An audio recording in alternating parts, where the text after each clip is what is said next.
WhatsApp guys, welcome back to the reaction video. आज हम video देखने वाले हैं lord Jagannath the untold story, भगवान जगन्नाथ का इतिहास। तो वीडियो काफ़ी इन्फॉर्मेटिव होने वाली है। ओरिजिनल वीडियो का लिंक है डिस्क्रिप्शन में। इलियन नॉट चैनल से है, ओरिजिनल वीडियो का लिंक डिस्क्रिप्शन में मिल जाएगा। वहाँ से जाके आप ऐसी अमेजिंग वीडियोस उनके चैनल पे आप चेकआउट कर सकते हो। तो और चैनल में तो प्लीज़ सब्सक्राइब, वीडियो कर दें लाइक और अमेजिंग वीडियो शेयर करना ना भूलें। करें शुरू, 1 2 3 एंड गो। जो रहते हैं उजालों में, जो रहते हैं अंधकार में, जो रहते हैं शब्दों में, जो रहते हैं निशब्द में, जो रहते हैं ब्रह्मांड के शून्यताओं में, जो रहते हैं पृथ्वी के परिपूर्णताओं में, वो रहते हैं बच्चों के किताबों में, वो रहते हैं साधु के रुद्राक्ष में। अंधे का आंख है वो, लंगड़े का वैसाखी है वो।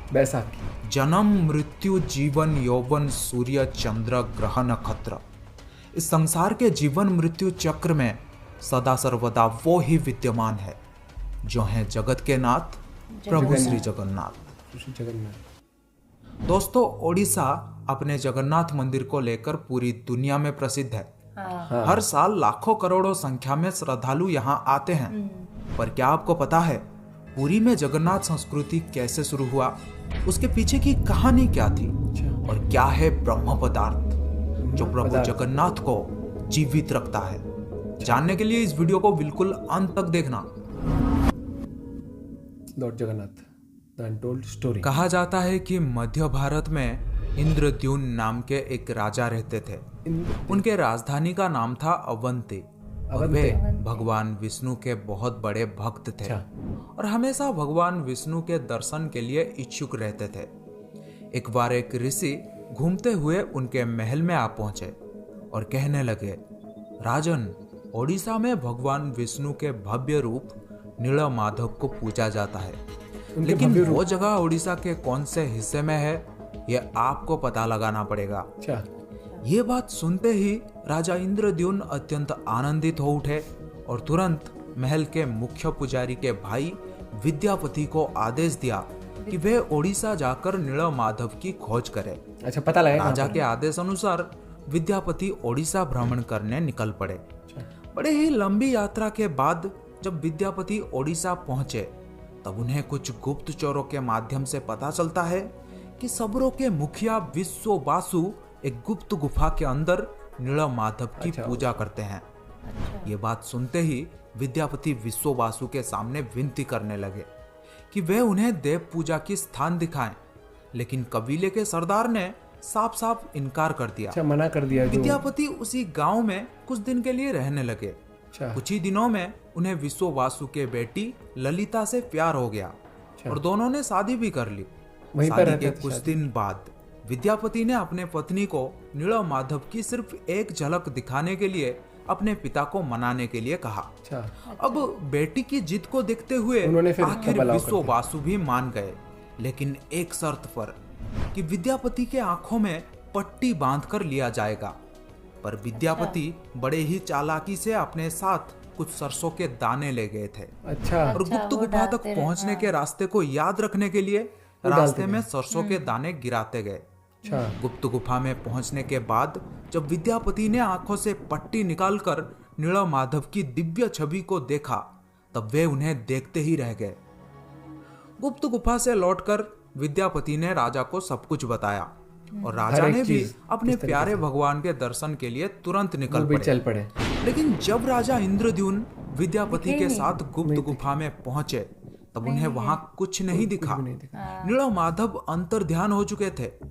राजा निराश होकर महल में लौट आए, पर उसी रात को उनके सपने में जैसे देवलोक से कुछ संदेश आया था कि वे पुरी जाएं और लकड़ी के एक दारू को बाहर निकाले जो पानी में तैर रहा होगा। राजा ने भी इस संदेश का पालन किया और उन्हें पुरी के समुद्र तट में सच में एक लकड़ी का तना तैरता हुआ दिखाई दिया। लेकिन राजा के सेवकों के लाख कोशिशों के बाद भी कोई भी उस लकड़ी के दारू को उठा नहीं पा रहा था।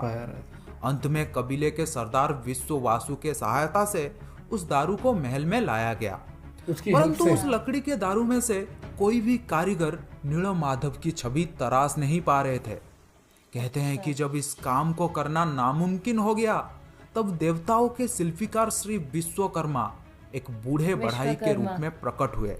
उन्होंने राजा को भरोसा दिलाया कि वे मूर्ति निर्माण कर सकते हैं, लेकिन कुछ शर्त पर, कि वे भगवान विष्णु के मूर्ति को 21 दिन में बनाएंगे और अकेले ही बनाएंगे। किसी की कोई भी उनके काम में बाधा ना डाले। राजा ने ये सभी शर्त मान लिया। लोगों को सिर्फ आरी, छन्नी और हथौड़ी इत्यादि की आवाजें सुनाई देती थी। बिल्कुल, लेकिन 15 दिन बाद जब रानी को कोई भी शब्द सुनाई नहीं दिया तब वे घबरा गए। उन्होंने सोचा कि बूढ़ा कारीगर शायद भूख प्यास से मर गया होगा। इसीलिए रानी गुंडीचा ने दरवाजा खोलने के लिए राजा के सामने जिद किया। आखिर में दरवाजा खोला गया और राजा ने देखा कि वो बूढ़ा कारीगर जैसे गायब हो गया है, गायब हो चुका है वहां से। अपने पीछे आधा बना 3 मूर्ति छोड़ गया है, जो आज प्रभु जगन्नाथ, बड़े भाई बलभद्र और छोटी बहन सुभद्रा के रूप में पुरी के श्री मंदिर में पूजे जाते हैं। वहां पूजे जाते हैं। आपने देखा होगा जगन्नाथ के हाथ पैर आधा बना हुआ है, जिसका कारण यही बताया जाता है।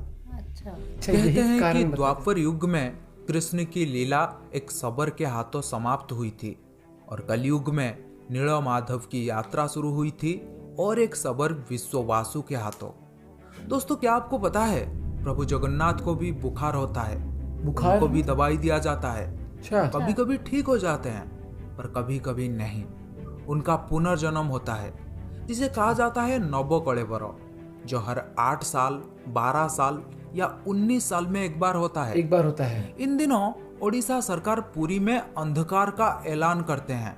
और कुछ खास पुजारी आंखों में लाल कपड़ा और हाथों में लाल कपड़ा बांधकर पुरानी मूर्ति से कुछ रहस्यमयी चीज को निकालकर दोबारा स्थापना नई मूर्ति में लगा देते हैं। स्थापना करते हैं दोबारा। इसे कहा जाता है ब्रह्म पदार्थ, ब्रह्म, जो जीवन का प्रमाण देता है। जैसे प्रत्येक मनुष्य के शरीर में आत्मा होते हैं, उसी प्रकार प्रभु जगन्नाथ के शरीर में रहता है ब्रह्म या परमात्मा। यही कारण है कि प्रभु जगन्नाथ दुनिया के एकमात्र जीवित ठाकुर हैं। जीवित ठाकुर जो भक्तों के पुकार सुनता है, समझता है और इच्छाओं को भी पूरा करता है। ब्रह्म को लेकर हमेशा सवाल उठते हैं। भक्त हो या संत, खोज करता हो या शोध करता, हर कोई ब्रह्म के सच्चाई जानना चाहते हैं। लेकिन आपको बता दूं, आज तक किसी को भी नहीं पता आखिर ये ब्रह्म है क्या। कुछ लोगों के अनुसार ये श्री कृष्ण या बुद्ध के अवशिष्टांश हैं, और कुछ लोगों के अनुसार ये एक तांत्रिक शक्ति या फिर एक पौरालौकिक शक्ति है, और कुछ लोगों के अनुसार ये एक पवित्र आभूषण या फिर एक दुर्लभ पदार्थ है।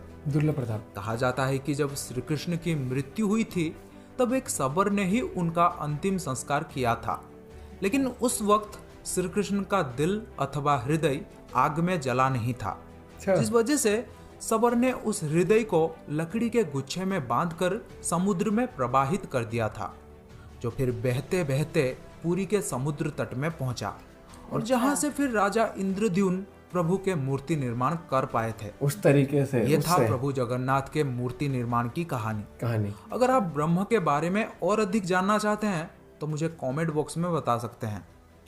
और इस वीडियो का टारगेट है 10,000 लाइक।